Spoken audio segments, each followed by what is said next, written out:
Wow, täällä on todella valossa, vaikka ollaan sisällä, tai ainakin tässä päässä.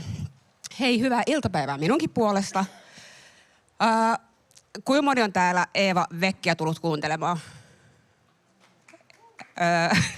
Okei, saattaa olla vähän, ihan pikkusen, jos lisäätte intoa. Kuinka moni on täällä kuuntelemassa Eeva Vekkiä? Loistavaa, hyvä. Niin minäkin olen täällä kuuntelemassa Eeva Vekkiä, joka tulee kohta. Mutta siis mä oon Marian Apulkarmi ja me vedetään tää vähän tämmöisenä talk show-tyyppisenä. Ja nyt jos autatte toivottamaan tervetulleeksi lavalle suomalaisen poliittisen satiirin tekijöiden eliittiin kuuluva himosaunoja Eeva Vekki! Kiitoksia Marian, kiitoksia. Ihanaa olla täällä. Ihanaa olla täällä. Ja ihanaa, että te olette kaikki tänään täällä. Onko tämä nyt hyvä? Tuu lähemmäs, me voidaan itse sisustaa tätä meidän omaa. Ja tervetuloa, vaikka tulettekin myöhässä sieltä takaa. Tänne eturivissä on vielä tilaa. Kyllä. Täällä on myös mukavia ihmisiä edessä, joiden viereen saa tulla istumaan. Eiks niin? Hei, mulla on puhelin kädessä, mutta ei siksi, että mä chattailen, vaan mulla on täällä kaikki muistiinpanot. Hyvä. Me joudun kattoon tästä. Ja ihan vähän jännittää, koska harvoin sitä pääsee jututtaan ihmistä, jota on hetken aikaa ehtinyt fanittaa. Voi, tämä on suuri kunnia, että olen sinun kanssasi tänään tässä. Joo, ei, se on sanonut noin. Niin. Ei, okei. No niin, ei kalastella enää kohteliaisuuksia, mennään asiaan. Elikkä hei, miten menee? Menee hyvin. Täällä on kiva olla tänään. Ootko päässyt saunaan lähiaikoina? Oon päässyt tällä viikolla varmaan 2 kertaa, mutta tänään mä lähden mökille vielä illalla saunomaan. Okei. Eli vaikka on näin lämmintä, niin silti sauna maistuu? Saunassa pitää joka päivä käydä. Mielellään monta kertaa, jos on mahdollista. All right. Tänään keskustellaan poliittisesta satiirista.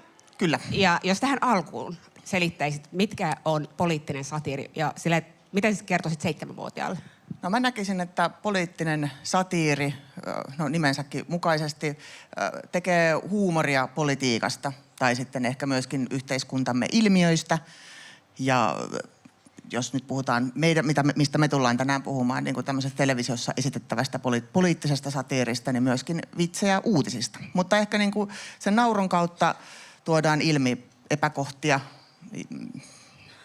tai jopa kritisoidaan sitten mediaa. Näin. Kiitoksia. Oliko se niin kuin silleen, että 7-vuotiaskin ymmärsi? Mä en ole varma. Mulla oli tässä jatkokysymys, että selitä niin kuin 3-vuotiaille, mutta mä luulen, että sä selitit sen verran hyvin, että ei tarvitse. Okei, 3-vuotiaille voi sanoa, että sitä ei saa syödä. Niin. Okei. Kun sä oot jo hetken aikaa tehnyt poliittista satiiria Suomessa, niin kerro vähän, millaista poliittinen satiiri on täällä meillä? No täällä siis on laadukasta poliittista satiiria ihan tällainen niin kuin subjektiivisesti ajateltuna, mutta meillähän on siis valtavan pitkät perinteet esimerkiksi niin kuin telkkarinkin puolesta, että täällä on niin kuin 60-luvulta lähtien tehty valtavan paljon erilaisia ohjelmia. Itse on ollut tässä just Kovan viikon illassa ja Noin viikon studiossa ja vähän Noin viikon uutisissakin. Ja sitten itse vaikka mitä mä oon fanittanut, mikä jäi mun mielestä kauhean vähäiselle huomiolle, oli toi Joonas Nordmanin Pelimies, jossa hän oli semmoinen hyvin Jallis Harkimomainen hahmo ja tällainen niin kuin imitaation kautta toi tosi hyvin esille sitä ja mua harmittaa. Esimerkiksi sitä ei enää tehdä. Mutta paljon meillä on siis ohjelmia. Toki maailmallahan on niin kuin, veikkaisin, että niin kuin on paljon ilmeisesti olemassa ihmisiä, jotka ottaa niin kuin kaikki informaationsa näistä poliittisista satiireista. Että niillä on siis tärkeä tehtävä myöskin näillä ohjelmilla. Eikö tavallaan toi Susanna Kuparisen esitykset eduskunnasta ja kunnanvaltuustosta? Kyllä mä näkisin, että nekin on poliittista satiiria, nimenomaan tämmöistä yhteiskunnallista satiiria, nämä näytelmät. Ja perustuvat nimenomaan, että niissä on niin kuin faktat on siellä pohjalla, mistä sitten tehdään huumoria ja draamaa. Yes. Miten sinä päädyit tekemään poliittista satiiria? Pitikö susta aina tulla koomikko, joka käsittelee näitä aiheita vai löytyykö se jonkun mutkan kautta? Kyllä tämä on ollut pitkä ja kivinen tie. Kun mä mietin, että eihän silloin, vaikka mä oon syntynyt vuonna 80 ja vaikka mä oon ihan lapsesta asti kiinnostunut vaikka esiintyminen ja huumori, niin eihän silloin ollut esimerkiksi täällä meillä semmoista käsitettä kuin stand-up-koomikko. Ei Suomessa ollut vielä 80- tai 90-luvulla juurikaan niin kuin mitään stand-upia. Ja ehkä jo niin kuin haave semmoisesta, että pystyisi tekemään pelkästään huumoria työkseen, niin se tuntui niin kuin tosi utopistiselta tai ei semmoista edes pystynyt olla oikein olemassa. Mutta sitten kun mä oon sitten tehnyt koko ikäni esiintynyt, tehnyt improvisaatioteatteria ja sitten stand-upia ja sitten sen stand-upin kautta sitten tuli ja totta kai on ollut aina siis kiinnostunut kaikista asioista ja seurannut paljon uutisia, niin sitten silloin Jukka Lindström teki tätä Noin viikon uutisia ja sitten siinä vierailen tämmöisenä kirjeenvaihtajana ja siellä on ehkä jonkun viikon kanssa harjoittelemassa käsikirjoittamista ja sitten sitä kautta pyydettiin sitten siihen seuraavaan ohjelmaan. Ihan koekuvausten kautta sinne päädyin sitten tekemään. Sitten sitä tehtiin 3 vuotta ja sitten se lakkautettiin nyt 2 vuotta sitten ja tästä mulla ei ole mitään muuta sanottavaa kuin, että haistakaa paska Yleisradio. Siinä tuli terveiset Yleisradiolle. Ja Seuraavaksi Merisää. Mennään katsomaan klippi Noin viikon studiosta, joka oli Ylen ohjelmistossa. Joka oli Ylen. Hyvä Yle. Mä oon ihan iloinen Yle-veron maksaja. Ei siinä siis oikeasti mitään. Nyt me sisustetaan uudestaan. Sote-uudistusta on tehty tosi pitkään. Sen tekeminen aloitettiin jo vuonna 2006. Sote on siis täyttämässä 15 vuotta. Paljon onnea! Ja tämä tarkoittaa sitä, että sote saa kohta laillisesti ajaa mopoautoa, ostaa pornolehtiä ja hankkia aseen. Mikä on muuten myös tavallisen keravalaisteenin perjantai. Mutta toisin kuin keravalaisteenillä, sote-uudistuksella näyttäisi olevan tulevaisuus. Toissa viikolla nimittäin uutisoitiin, että hallitus on päässyt sote-sopuun. Tosin heti perään hallituksesta kuultiin taas kerran myös tämä. Onko sote nyt valmis? No ei. Saarikko kuulostaa tuossa rauhalliselta, mutta tiedättekö miltä se näytti tuon maskin alla, kun se sanoi sen? Onko sote nyt valmis? No ei. Ja siis toi on ihanaa, mitä Annika Saarikko puhuu itsensä kanssa. Mä teen nimittäin ihan sitä samaa. Olenko ansainnut viinipullon? No joo. Riittääkö 1 pullo? No ei. Sotessa on kyse siitä, että vastuu terveydenhuollosta siirretään pois Suomen 300 kunnalta isoimmille yksiköille, jotka toivottavasti voivat järjestää sen paremmin ja tehokkaammin. Ja tarkoituksena olisi, että eduskunta hyväksyy sote-lait ennen kesää ja niiden mukaan aletaan toimia vuonna 2023. Ja tiedättekö, mikä mua tässä suunnitelmassa huolestuttaa? Vuonna 2023 sote täyttää 18 vuotta. Ja silloin se pääsee baariin, ja kyllä sillä on silloin vähän muut asiat mielessä kuin pelkkä kunnilta pois siirtyminen. Kiitos, kiitos.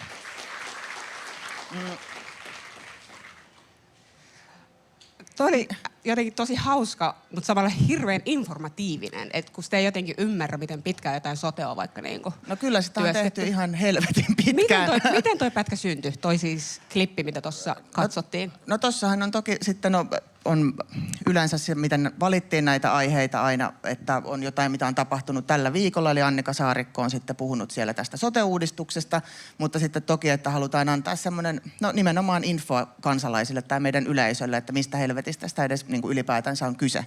Ja sitten ehkä niin kuin tässä näkyy oma ja ehkä muidenkin turhautuminen siihen, että, niin kuin, että tätä aina vaan väännetään.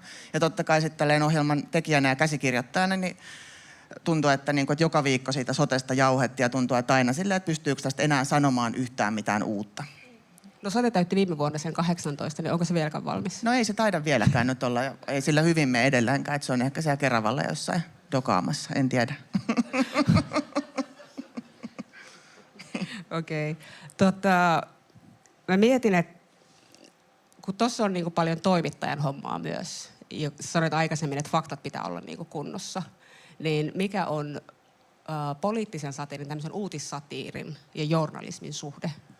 No tämä on mielenkiintoista, että meidän työryhmässä esimerkiksi meillä on niin 10 ihmistä pelkästään haarukoimassa materiaalia. Siellä oli siis toimittajia erikseen, jotka ovat käyneet toimittajaopinnot ja ovat ihan siinä. Ja sitten oli meitä vitsiniekkoja, joiden tehtävänä on sitten kaivaa sitä hauskuutta. Toki siellä on myöskin ihan todella hauskoja toimittajia, jotka pystyy myöskin sitä niin kuin käsikirjoittamista. Ja yhtä lailla me kaikki käsikirjoittajat haarukoitiin niitä aiheita, mutta sitten on 3 vuoden aikana. Esimerkiksi mä katsoin siis ihan joka ikiset uutiset. Ja sitten mulla oli niin kuin vielä 2 vuotta sen jälkeen semmoinen sisäinen kello, että mä oon kello 7 aamulla ja sitten niin kuin aina illalla, että 6 alkaa uutiset, 8:30 uutiset, 10 uutiset, niin kuin aina semmoinen joku pimpeli-pompeli tuli päässä. Ja itse katsoin niitä uutisia aina sillä silmällä, että onko tässä jotain hauskaa. Ja totta kai, että oli välillä semmoisia aiheita, että ajattelin, että tästä on niin kuin tärkeää puhua, mutta mistä sitten löytyy aina se huumorikulma, että ei sitten pelkästään paatosta tulisi ulos. No jos miettii, että journalismissa, jos joku mediatalo tuottaa jonkun uutisjutun tai kirjoittaa artikkelin tai niin kuin uutisissa näkyy jotain, niin siitä on mahdollisuus tehdä kantelu, vaikka niin kuin ISN näin. Saitteko te paljon palautetta tai niin kuin jos joku loukkaantui teidän satiirista, niin Mikä oli se menettely? No nämä käsikirjoituksethan meni sitten vielä niin kuin Ylen isolta taholta aina sitten vielä, mikä se on eettinen, sä muistat sen nimen, se on etiikkapäällikkö. Joo, etiikkapäälliköksi mä sanoin sitä. Niin etiikkapäällikkö aina luki myöskin nämä käsikirjoitukset, ja jos siellä oli hänen mielestään jotain kyseenalaista, mistä saattaisi tulla vaikka jonkunlainen kunnianloukaussyyte, niin sitten näitä muutettiin sitten sen mukaan, mutta tosi vähän siihen sitten meidän sisältöön puututtiin. Mikä se sun kysymys oli? Mä vaan mietin, että kun tuossa tai lähinnä mua ei kiinnosta nyt yleisesti palautteet, vaan nimenomaan, että kun nauratte vallalle, ja useinhan siihen liittyy vallan käyttäjät. Että tuossa vaikka soteklipissä, niin se koskee sotea, mutta siinä on sitten Annika Saarikko, josta tehdään myös niinku sen ilmeistä, vaikka niinku tehdään vitsiä. Niin tuliko heiltä palautetta tai vaatimuksia, että ei tällaista saa sanoa? Tai niinku... Kyllä me muutamilta kansanedustajilta ja valtaa pitäviltä saatiin palautetta, ja en sano puoluetta, mutta perussuomalaiset tosi usein. Ja kerran vaikka siis oikeasti sain henkilökohtaista ja semmoista niin kuin aika uhkaavaakin palautetta. Et useimmiten se palaute, mikä mulle näin naisena tulee, mulle niin kuin sanotaan, että olipa sulla kiva mekko tai korvikset, ja mun mielestä olisi kauhean kiva, että annettaisiin palautetta siitä sisällöstä. Että se olisi jotenkin ihanampaa. Mutta kerran tämmöinen kansanedustaja ihan sitten päätti lähestyä minua. Teki sen ikään kuin hyvin taitavasti, että siinä niin kuin omassa viestissään hänellä ei ollut mitään uhkaavaa, mutta sitten kun mä menin katsomaan hänen omaa Facebook-seinää, niin siellä oli mun kuva, jossa on 150 kommenttia, että toi suvakki huora junan alle. Jossa tulee sitten semmoinen olo, että olen onnellinen, mulla on salainen puhelinnumero, mutta jos täällä on kivoja ihmisiä, voin antaa, mutta tai että lapsilla on eri sukunimiä. Siinä oikeasti tulee niin kuin aika uhattu olo, mutta sitten niin kuin tuntuu myöskin, että totta kai, että nyt me ollaan osuttu ehkä johonkin.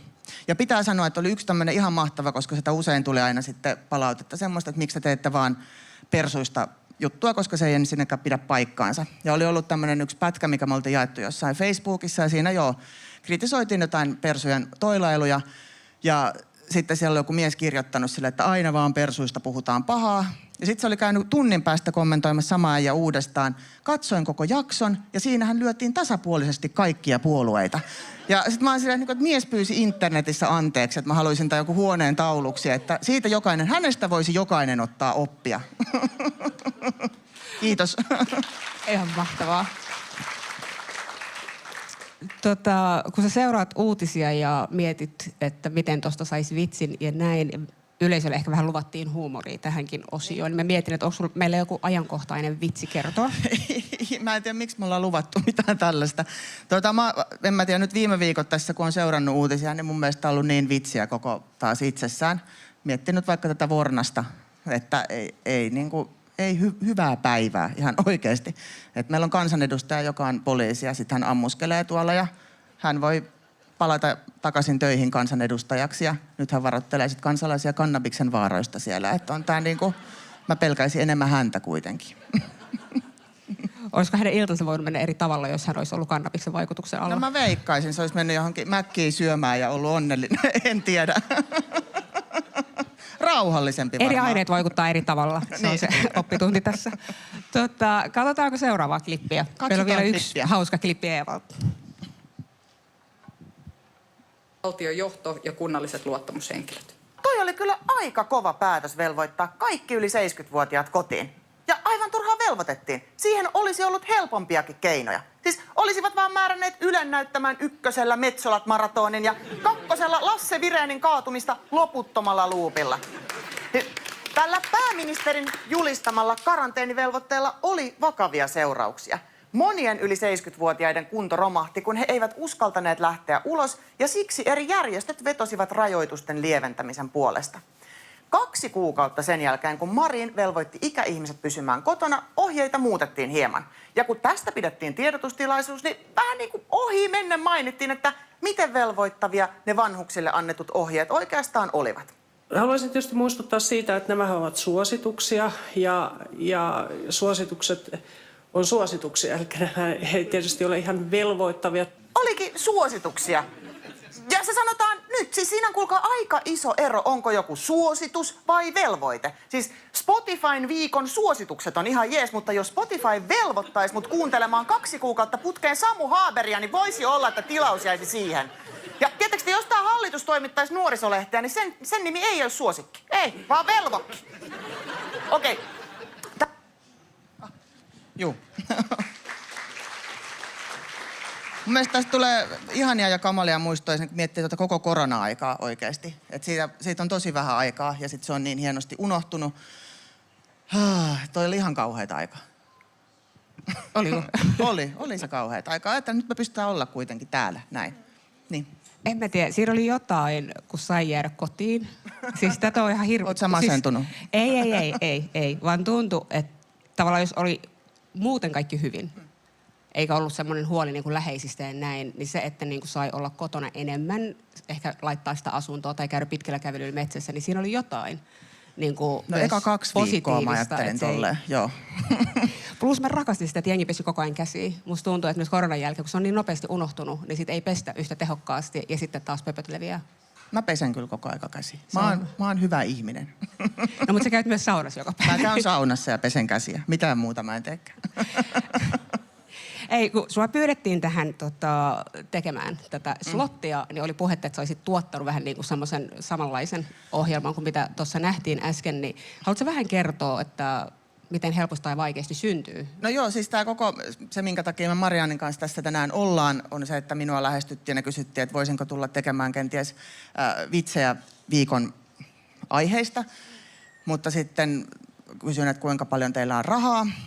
Ja ei löydy, koska mä mietin, että meitäkin on siis tuommoista yhtä 28-minuuttista ohjelmapätkää. Meitä oli tosissaan kymmenkunta käsikirjoittajaa ja tyyppiä sekä haarukoimassa niitä aiheita ja miettimässä, mikä on relevanttia ja tarkistamassa faktoja ja sitten kertomassa niitä vitsejä.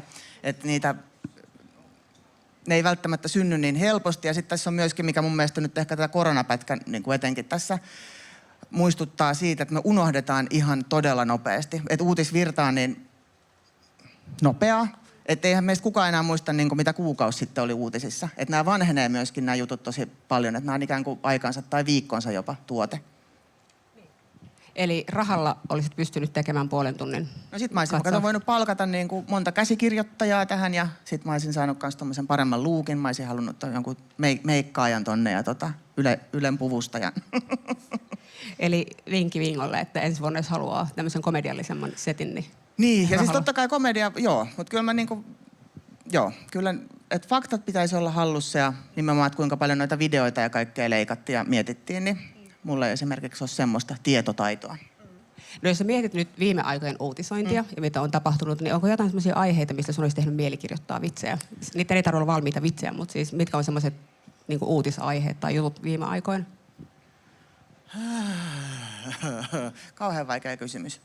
No kyllä niin kuin mä sanoin tuossa jo aikaisemmin, niin tuntuu, että tämä on niin kuin aika vitsikästä tämä toiminta ylipäätänsä. Mulla on semmoinen olo vakavasti, että laki ei ole kaikille sama. Sitten on semmoinen ikuisuusaihe ihan vakavissaan, mistä mä haluaisin, en nyt välttämättä kirjoittaa vitseä, mutta nostaa esille, niin on hoitoalan palkat. Että ihan oikeasti, että miten, ollaanko me näin huonoja ihmisiä?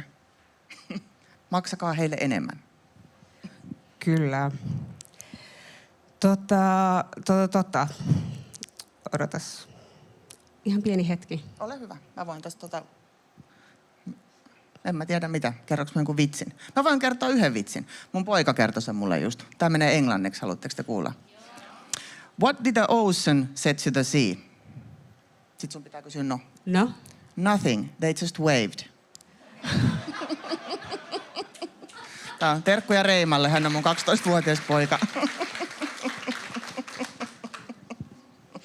Tää oli se ajankohtainen vitsi, minkä mä nyt lupasin.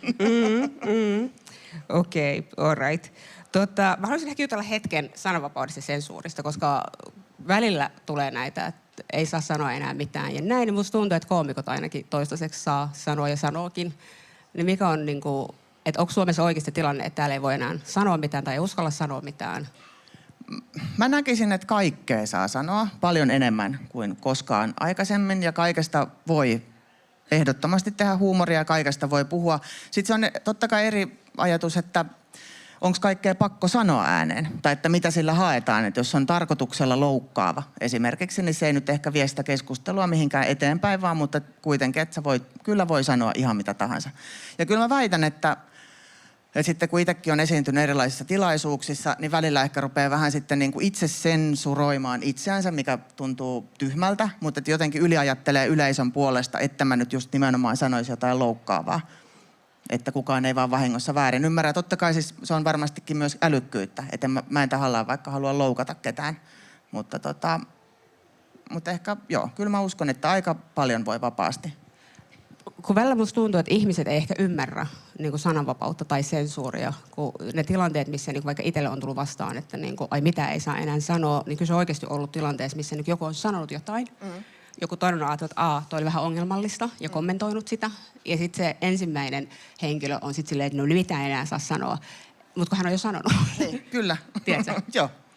Niin jotenkin silleen, että miten saisi ihmiset paremmin hahmottaa, että kaikkea, mä oon samaa mieltä, että kaikkea saa sanoa. Ihan kaikkea. Kyllä. Niin kuin mä en asettaisi mitään rajoja sille. Puhukaa ne rummat ikävät jutut ääneen. Mutta sitten pitää olla sen verran niin kuin ymmärrystä, että myös sillä toisella on sananvapaus. Ja jos toinen sanoo, että hei, itse asiassa toi mitä sä sanoit on ihan pöliää, niin sitten ei mennä silleen, että nyt mä enää saa puhua. Niin, kyllä, joo. Mä oon samaa mieltä sun kanssa. Mut miten me saataisiin niinku tämä fiktiivinen ihminen ymmärtämään tämän, että esimerkiksi kun Hesarin jollain aukeaman kokoisella juttupaikalla itketään, että kun mitä ei saa enää sanoa. Joo, mun mielestä on jännä, koska siis tämmönenhän on ihan uutistyyppi. Mä oon huomannut, että on tämmöisiä keski-ikäisiä valkoisia heteromiehiä useammassakin mediassa avautunut siitä, että kun mitään ei enää saa sanoa, niin sulla on nyt nimenomaan se Hesarin keskiaukeama tai 15 minuutin haastattelu televisiossa, niin sä voisit käyttää sen nyt vaikka sitten sen sanomiseen, että mitä sinä haluat sanoa. Eikä sanoa, että mitään ei enää saa sanoa. Joo, että mitä se on, tai onko se sitten joku niin suuri salaisuus vai mikä se on sitten, mitä ei saa sanoa, en minä tiedä. Niin. Toi on ihan mielenkiintoinen näkökulma siihen, että mikäköhän se on, mitä ne oikeasti haluaisivat sanoa, joka tuntuu, että nyt sitä ei saa ainakaan sanoa. Niin. Joku salasanoja ei saa varmaan sanoa, tai Jos haluaisi vaikka teepaitaan laittaa oman niin tiedätkö, PIN-koodin, niin. niin sitten kokee, että No ei sitä ei tätäkään voi kannata. tehdä. Siitä me ollaan nyt samaa, että salasanoja ei saa sanoa ääneen. Tai saa, Helsingin mut sitten kaupunki kantaa jakaa ne meidän puolesta kyllä. Ei tarvitse sanoa. Tulihan sieltä ajankohtainen vitsi. Tuli ajankohtainen, vitsi kiitos. Se tuli ihan improten näin. Tämä liittyy Helsingin kaupungin opetustoimen tietovuotokeissiin, että useampien niin kuin perheiden yhteystiedot vuosivat. Mutta ensin siinä oli, että turvakielto tyyppien, mutta sitten se kiellettiin myöhemmin, että näin ei käynyt kuitenkaan. Että se on ainoastaan ne, jotka ei ollut tajunnut ottaa turvakieltoa. Joo, mua ahdistaa koko juttu. Mä en ole käynyt tarkistamassa siellä vielä. Joo. Onko sulla vielä jotain, mitä sä haluaisit aiheesta sanoa? Koska meillä on vielä aikaa hetkinen ja...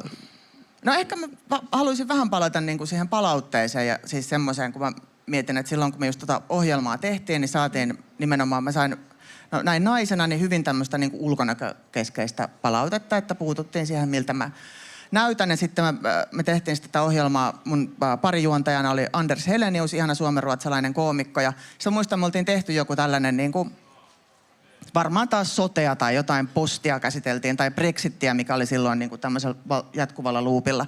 Ja se oli tosi hyvä se video, missä me käsiteltiin tätä aihetta. Ja sitten mä oon niin kuin päättänyt, että mä en ikinä mene lukemaan just niitä mitään nettikommentteja tai YouTube-kommentteja, koska niistä tulee hyvä mieli, mutta sitten joskus hyvä mieli, siis niistä tulee paha mieli. Mutta sitten joskus mulla on siis hyvä päivä ja sitten mä kuitenkin niin kuin ajattelen, että ihmisillä internetissäkin on ehkä hyvä päivä ja menen lukemaan niitä kommentteja. Sitten niin kuin meidän yhden videon, missä minä ja Anders näin ollaan, niin ensimmäinen kommentti on, että mitä toi läskifeministi tekee televisiossa.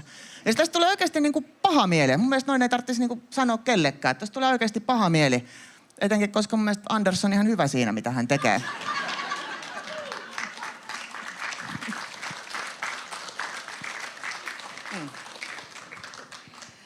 Tervetuloa, vielä ehtii. Vielä ehtii. Joo, kun te olette kertonut vitsejä tai sä oot ollut vaikka niinku lavalla stand-upissa tai sitten siinä noin viikon studiossa, niin onko sulla koskaan tullut vastaan ihmiset, jotka on ikään kuin ollut osa sitä aineistoa, mistä te olette kirjoittaneet tai puhuneet? Esimerkiksi osallistuttiin silloin Ylen järjestämä tämmöinen keskustelutilaisuus tuossa Kansalaistorilla muutamia vuosia sitten. Sitten meidän se koko käsikirjoitustiimi ja kaikki koomikot, meillä oli sama bäkkäri, että me vaihdettiin tälleen ja sitten sieltä tulee siis hallitus. Se oli tosi hienoa, että me kävellään sieltä portaita pitkin ylöspäin ja ne tulee sinne alaspäin. Ja me ollaan kaikki niin kuin kattoo silleen toiseen suuntaan, että siinä te ootte. Ja sitten sattumoisin tämä THL:n nainen, joka oli tässä videossa tätä velvoitus tai suositus, niin hän sattui olemaan yhdellä mun keikalla. Tuli sitten yleisössä vastaan. Ja vaikka hän ei sanonut mitään, niin kyllä sen katseesta näki ja se hymyili tosi paljon ja mäkin hymyilin. Ja sitten mietin vielä silleen, että mitäköhän mä sanoin. Ja en mä silleen niin kuin oikeasti henkilökohtaisesti tarkoittanut, mutta olihan se, siis toi oli ihan naurettavaa Mutta eikö se ollut toimintaa. tavallaan ihana palaute, että vaikka hän oli ollut ohjelmassa ja teitte vitsiä, mutta sitten hän silti tuli sun keikalle? Niin, että ilmeisesti se on niin kuin, tykännyt siitä. Tai sitten ehkä hän ei tiennyt, että mä oon esiintymässä siellä. Mä en tiedä. No mutta hän on THL:n asiantuntija, niin mä haluan uskoa, että hän oli lukenut infon etukäteen ennen kuin tuli. Sehän ei vaikuttanut siltä. Jos se oli hänen oma kirjoittama info, niin...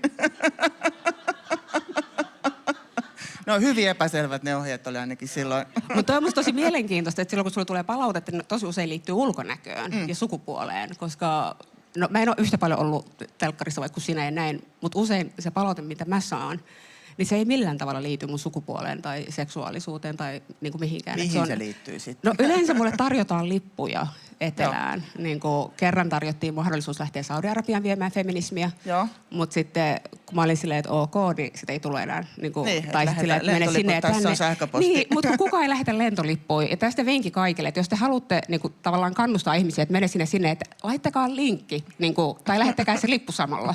Koska muuten se on vain tyhjää puhetta ja sitten teiltä menee kaikki uskottavuus, että olette tosissanne niin kuin lähettämässä täältä ihmisiä. Mutta se on musta jotenkin mielenkiintoista. Mistä luulet se johtuu? Että niin kuin, koska mä oon nainen myös. Sä oot myös nainen. Joo, mä en tiedä ja mua niinku hämmentää tää niinku palaute muidenkin siis esiintyvien ihmisten kanssa, kun on puhunut, niin hyvin samankaltaista tää niinku palaute tuntuu olevan. Sitten kuitenkin siis sukupuolittunutta sillä mielin, että vaikka tosi moni mieskoomikko ystävistä, niin ne saa paljon kaikkia niinku treffikutsuja ja kaikkia siis sellaisia, niinku, että tässä on puhelinnumero ja haluatko lähteä kaljalle. Ja sitten mä oon silleen, että ei, miksei kukaan vie mua kaljalle. Niin. Niin, mä mietin, että onkohan nämä samoja ihmisiä, jotka laittaa sulle haukkuviestejä ja sitten haluaa viedä Jukka Lindströmiä kaljalle. No se voi olla kyllä. Niin, Niin. mielenkiintoista. Ai. Hei, meillä on vielä yksi klippi. Niin katsotaan se. Ja siis se on vain sen takia, että me näytetään helvetin hyviltä ja siinä näkyy, niin kuin mä oon tavannut Eevan aikaisemmin. Niin ajetaan se vielä tähän. Näin loppuun. tehdään. Puoli, että kun palkitaan ja ehdotetaan jo, niin saadaan sitä julkisuutta, saadaan niin kuin enemmän näkyvyyttä sille, saadaan rohkaistua naisohjaajia ja kirjoittajia tekemään enemmän ja saadaan myös niin kuin ne raadit ajattelemaan, että ai niin, naisiakin voi valita voittajiksi. Joo. Niin se on monelta puolelta hyvä. Näin se menee, kyllä. Ja palataan vielä siihen, kun puhuttiin niistä kiintiöistä, että et sen pitäisi tehdä. Niin musta tuntuu, että usein kun puhutaan kiintiöistä, niin miehet jotenkin niin kuin säikähtää, että mitä joku on viemässä meiltä jotain, kun sanotaan, että naisille annetaan 50. Mä mietin sitä, että pitäisikö tämä vaan yrittää kääntää niin, että sanotaan miehille, että me annetaan teille 50%. Okei. Jolloin ne olisi silleen, että jes, me voitettiin tässä. Sanoisin, Anders, että sä tunnet valkoisen heteromiehen mielenmaisemaa huomattavasti paremmin kuin minä, mutta jos toi on sun ratkaisu, niin Taidan tuntea ainoastaan yhden itse asiassa varmuudella. Mutta kaikenlaisia keinoja tarvitaan ja erilaisia työkaluja, miten me saadaan näitä rakenteita vähän ravisteltua ja muutettua. Et varmasti toi yksi keino työkalupakissa. Marian Abdulkarim, kiitos, että pääsit meidän vieraaksemme tänään. Kiitos. Kiitoksia. Nyt kun tää tuoli jää tänne. Hei. Kiitos paljon. Hei, kiitos sinulle. Joo. Siis tää oli ihan, mua vähän jännitti, mutta et se ollut niin pelottava. Eiks mä ollut? Onks mä pelottava? Ei. En mä kyllä munkaan mielestä. Mutta siis jatka poliittisen satiirin tekemistä ja meidän sivistämistä. Ja kiitos tähän asti. Kiitoksia Marian, kiitos, että pääsin sinun kanssasi tänään tänne. Ja kiitos, että tulitte näin runsaslukuisesti paikalle ja ihanaa festivaalin jatkoa. Eeva Vekki. Ja Maria.